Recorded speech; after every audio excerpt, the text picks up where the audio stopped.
श्रीराम समर्थ. वाणीरूप श्री महाराज तात्यासाहेब केतकर यांची रोजनिशी डायरी, भाग क्रमांक 34. तारीख 9/2/1946 रोजी माझा षष्टब्दी समारंभ झाला. खरे म्हणजे गेले वर्षीचे 60वे वर्ष संपले, पण काही धार्मिक विधी करावयाचा व तो पुढे केला तरी चालतो असे तज्ज्ञांनी ठरवले. श्रींची पूजा प्रथम केली.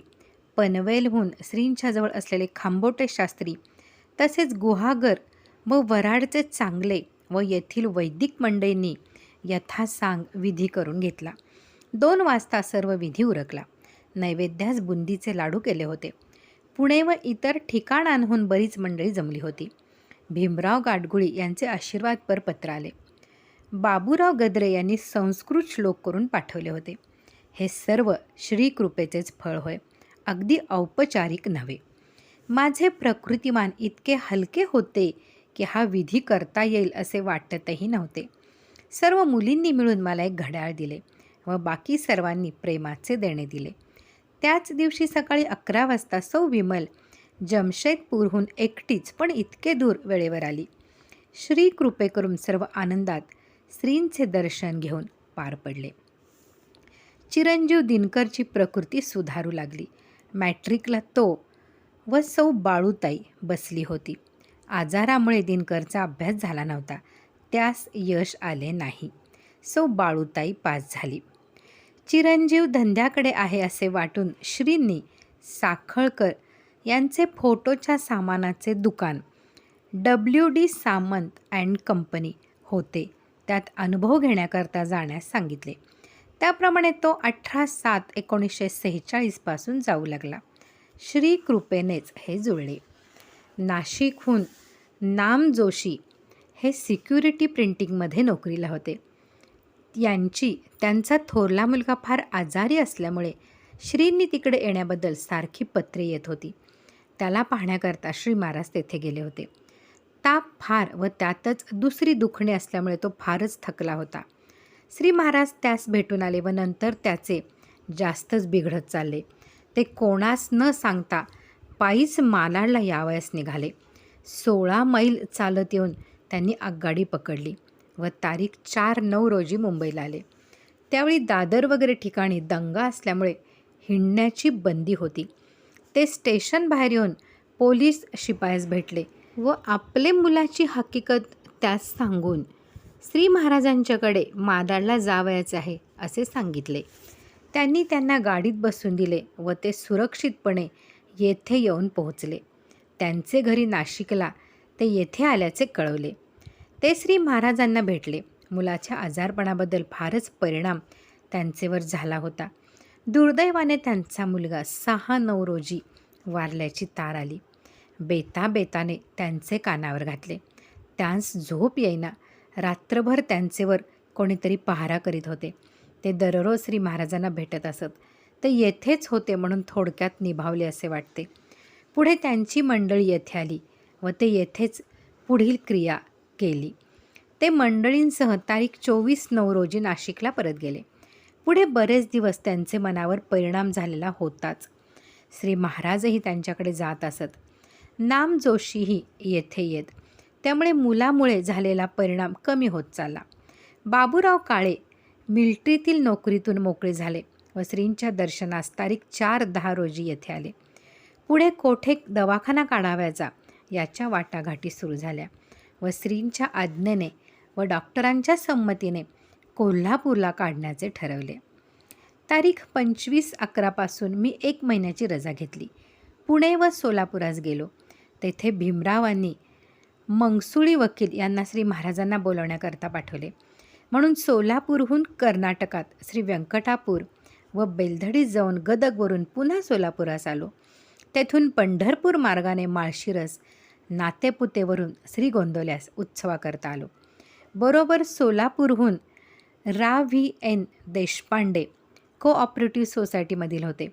माळशिरस येथे श्री मारुतीरायाचे दर्शन घडत असे व प्रदक्षिणाही बऱ्याच घातल्या होत्या. यंदाचा उत्सव तारीख 17/12/46 मंगळवारी होता. आनंदात पार पडला. पुष्कळ वर्षांनी यंदा कासेगावकर वैद्य आले होते. ते म्हणाले, यंदा थोडे दिवसापूर्वी मला स्वप्न पडले की मी गोंदवल्यास आलो आहे. तेथे ब्राह्मण भोजन चालले आहे व हे पाहून मी जागा झालो. हे श्रींचे आमंत्रणच असावे असे समजून यंदा आलो आहे. यापुढे ते नेमाने येत आहेत. नाडकर्णी म्हणून एक गृहस्थ दादरला राहत असत. ते मोठे निष्ठावंत होते, पण हाताला यश नव्हते. जे काही केले त्यामध्ये व प्रपंचात सुख मिळाले नाही. कोणताही उद्योग करण्यात त्यांना कमीपणा वाटला नाही. श्री महाराज पुण्यात होते तेव्हा ते पुण्यात येऊन राहिले. त्यांना 4-5 मुले होती. त्यांनी उद्योग केला, पण जरी यश आले नाही तरी त्यांचे समाधान टिके. नामावर अतिशय श्रद्धा होती. कुठल्याही परिस्थितीत नामस्मरण सोडले नाही. त्यांचे मेव्हणे रंगराव वेंगसरकर वगैरे मंडळी त्यांस मदत करीत होती. आम्ही मुंबईला आल्यावर ते तेथे आले व दादरला राहत असत. एक दिवस त्यांचे पोट दुखू लागले. त्यांना पोटदुखीची व्यथा होतीच, पण त्या दिवशी असह्य झाले. श्री महाराजांना बोलवण्याकरता त्यांची मंडळी व मुलगे येऊन गेले. तो दिवस रविवारचा असावा. श्रींनी दुपारी येण्याचे कबूल केले. त्याप्रमाणे दुपारी सुमारे 4 वाजता श्री महाराज दादरला त्यांच्याकडे गेले. त्यावेळी ते खाटेवर पोटदुखीमुळे लोळत व ओरडत होते. श्रींचे दर्शन त्यांनी घेतले. असह्य झाले आहे, यातून सोडवा म्हणत होते. श्री महाराजांनी त्यांच्याजवळ बसून त्यांना आशीर्वाद दिले व म्हणाले की आता पोट दुखणे बरे आहे ना? त्यावर ते काहीच बोलेनात व विव्हळत होते. श्री म्हणाले, बरे आहे म्हणा. श्रींनी सांगितल्याप्रमाणे त्यांनी बरे आहे म्हटले व आश्चर्याची गोष्ट अशी की त्या घटकेपासून पोट दुखणे अजिबात थांबले. थोडा वेळ तेथे थांबून व त्यांचा निरोप घेऊन परत आलो. त्यांचे पोट दुखणे जे थांबले ते पुढे 24 तास ते दुखले नाही. दुसरे दिवशी त्यांचे ऑपरेशन व्हावयाचे होते. नाडकर्णी यांनी डॉक्टरांना विचारले की आता माझे पोट दुखणे थांबले आहे, ऑपरेशनची गरज आहे का? डॉक्टरांनी करून घेणे जरूर आहे असे सांगितले.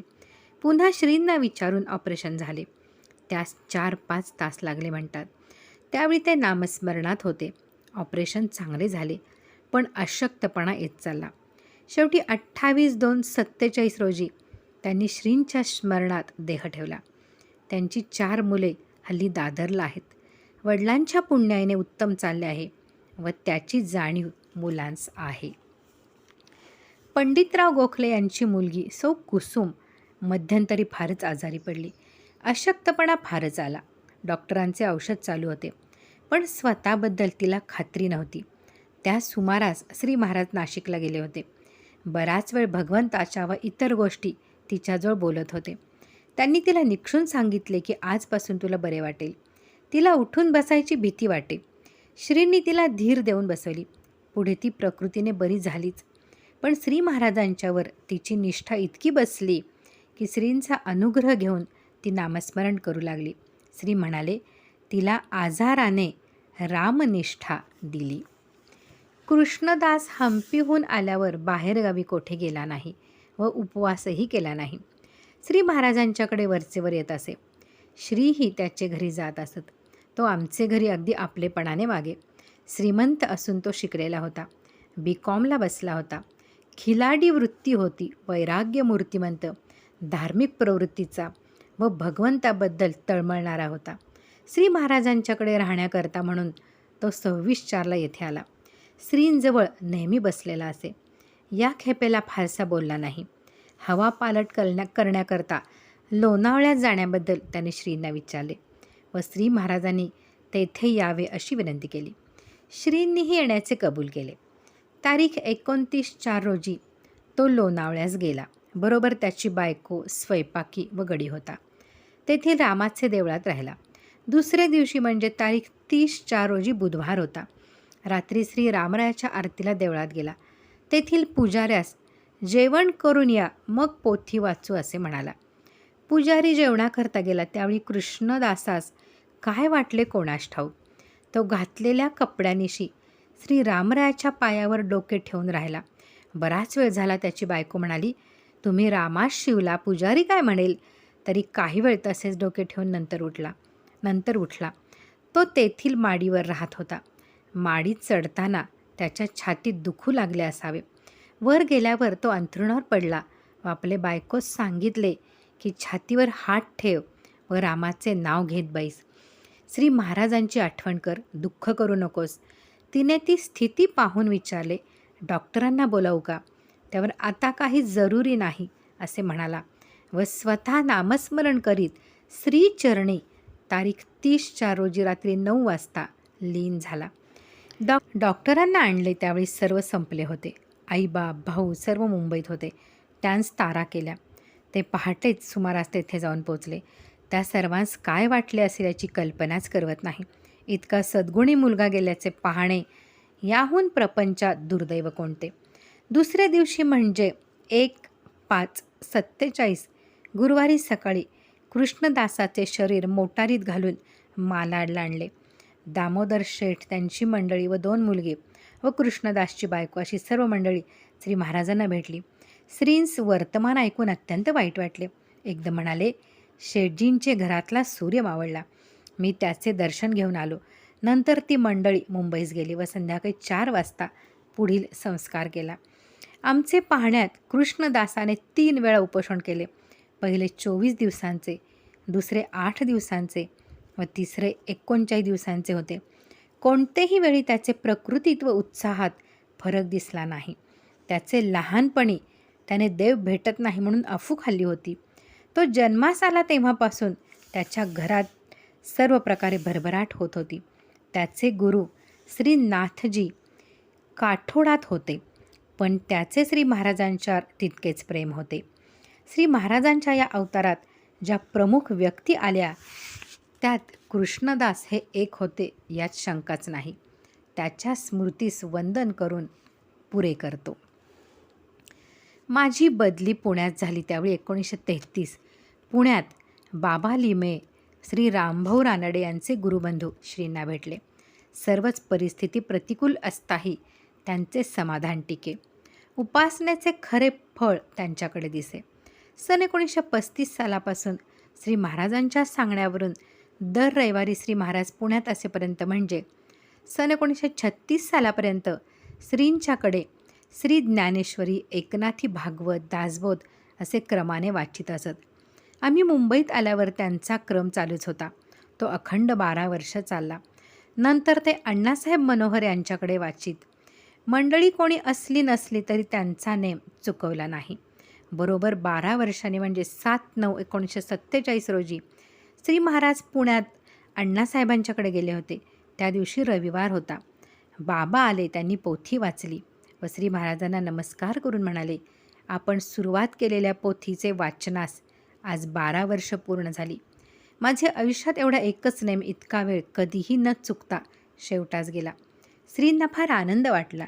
श्री म्हणाले, त्याचे फळ श्रीरामच देईल व यापुढे पुरे करण्यास सांगितले.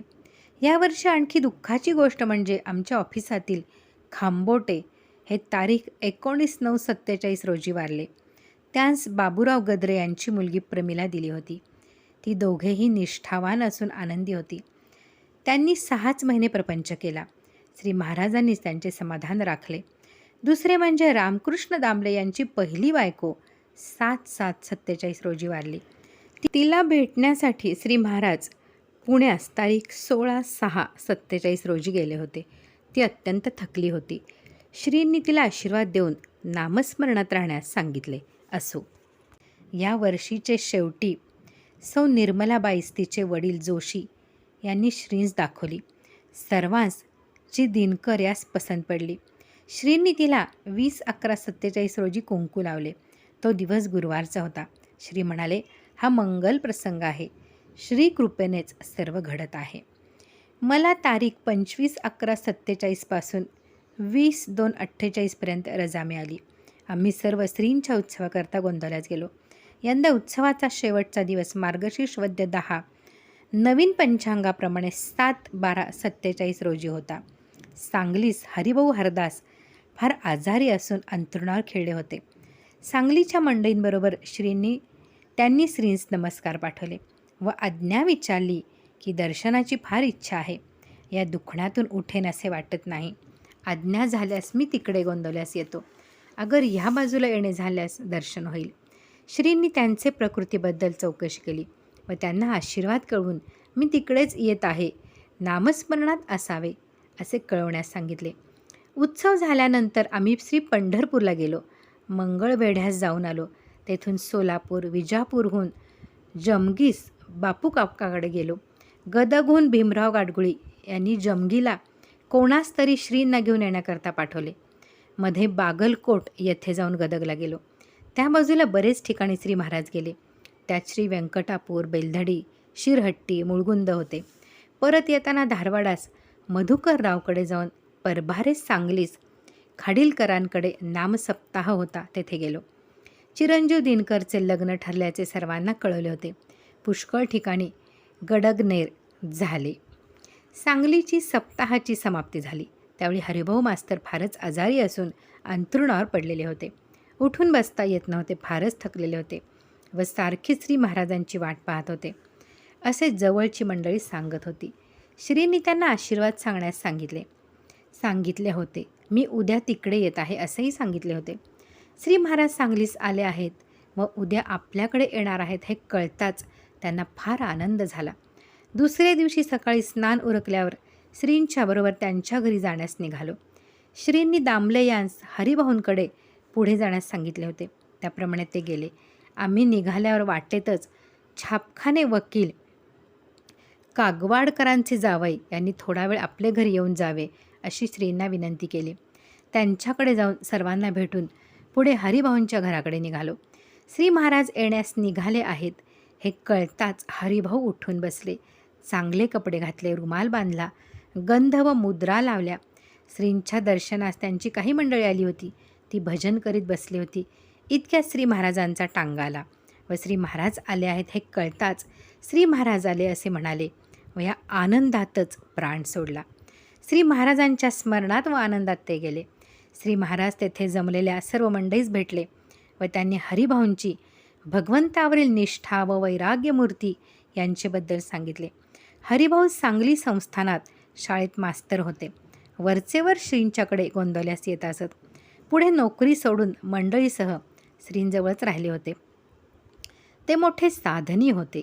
श्रींच्या सानिध्यात सतत 24 तास नामस्मरण करीत 40 दिवस बसायचे असे ठरवून श्रींस विचारूनच सुरुवात केली होती. थोडे दिवस झाल्यानंतर श्री महाराजांनीच पुरे म्हणून बंद केले. मालाडला 13 कोटी जप चालू असताना ते व आणखी मंडळी 8 महिने तेथे राहिली होती. नंतर आम्ही लवकरच सांगली सोडून थेट मुंबईस येण्यास निघालो. यातील पुढील भाग आपण पुढे पाहूयात. श्रीराम जय राम जय जय राम.